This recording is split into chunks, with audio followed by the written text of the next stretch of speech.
The air in our living room felt too still, as if the walls themselves held their breath. I stood frozen, staring at the phone screen in my hand. My wife's phone, left carelessly on the counter. A single text glowed in the dim light. "Last night was everything. When can I see you again?" My heart lurched, a jagged pulse that drowned out the distant hum of the refrigerator. I read it again, willing the words to rearrange into something innocent, something that wouldn't unravel 17 years of marriage in a single breath. The clock on the mantel ticked too loudly, each second a hammer against my skull.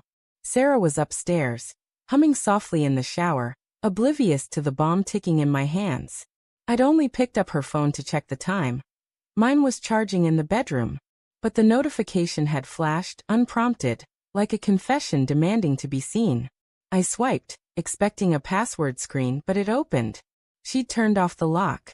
Careless. Or maybe deliberate, like she wanted me to find it. The sender's name was Dr. Ellis.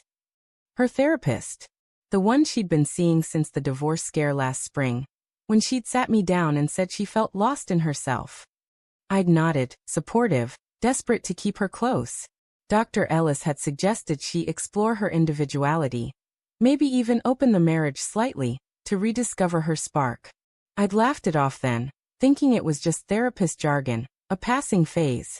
Sarah had laughed too, her green eyes crinkling as she promised it was just talk. But the text stared back at me now, undeniable. "Last night." I scrolled up, my thumb trembling. The thread was short but damning. "Meet me at the hotel bar. 8 p.m. Sent yesterday, when she told me she was grabbing drinks with her book club. My chest tightened, air thinning like I was drowning in place. Another message from her. "I shouldn't, but I want to." My knees buckled. I gripped the counter, the cold granite biting into my palms. The shower stopped. Her humming lingered, a soft melody that now felt like a stranger's song. I set the phone down exactly where I'd found it, my hands shaking as if I'd touched something radioactive. My mind raced, stitching together fragments I'd ignored. The late nights she'd blamed on work. The new perfume, sharp and unfamiliar, that clung to her coat. The way she'd started locking her phone, until tonight apparently. Each memory was a pinprick, small but bleeding. "Ben." Her voice floated down the stairs, light and warm, like nothing was wrong. "You still up?"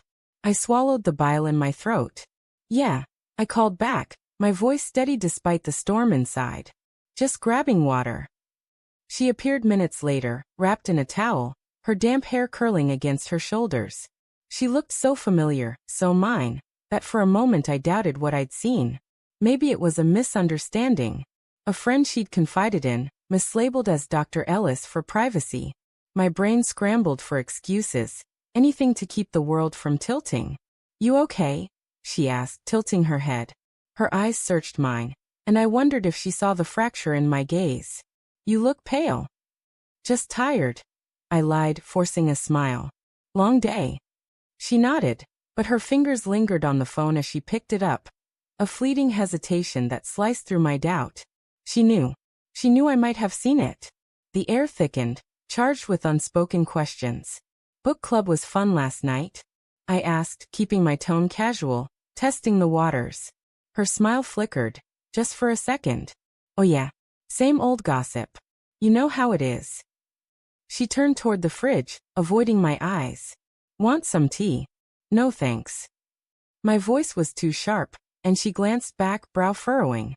I softened it. "I'm good." That night, I lay beside her in bed, her breathing slow and even, while my mind churned. I replayed every moment of the past year. The way she'd started dressing differently, bolder, like she was auditioning for a life I wasn't part of. The therapy sessions she'd come back from, glowing with a confidence I hadn't seen in years. I'd been proud of her, thinking she was healing. Now each memory felt like a betrayal, a clue I'd been too blind to see. By morning I couldn't stand it. While she was out for her run, I dug deeper. Her laptop was open on the kitchen table, logged into her email. I hesitated, guilt clawing at me, but the text shadow loomed too large. I searched Ellis. An email thread appeared, buried in a folder labeled work. Not her therapist. A man named Ethan Ellis, a colleague from her firm. The emails were careful, professional on the surface, but laced with subtext. Can't stop thinking about our coffee break. That meeting was torture, sitting so close and not touching. My stomach churned. I clicked out, slamming the laptop shut as if it could erase what I'd read. But the truth was a stain, spreading fast. She'd lied about therapy, about book club, about us. When she came back, sweaty and breathless, I was waiting in the kitchen. The phone sat between us like a loaded gun. "Ben, what's wrong?" she asked, her voice tight, sensing the shift. I slid the phone toward her. "Who's Dr. Ellis?" Her face drained of color, but she didn't flinch. "My therapist. You know that." "Don't," I said, my voice low, trembling with rage and hurt. "I saw the texts, Sarah. I saw the emails. Ethan Ellis isn't your therapist." Her lips parted, but no words came. For the first time in years, I saw her stripped bare, not of clothes but of pretense. Her eyes glistened, not with guilt, but with something fiercer. Defiance. "I didn't mean for it to happen," she whispered finally. "I was lost. You were so busy with work, with everything. I felt invisible." "So you cheated?" The word tasted like ash. "You lied to my face for months?" "It wasn't months," she said too quickly. "It was just a moment.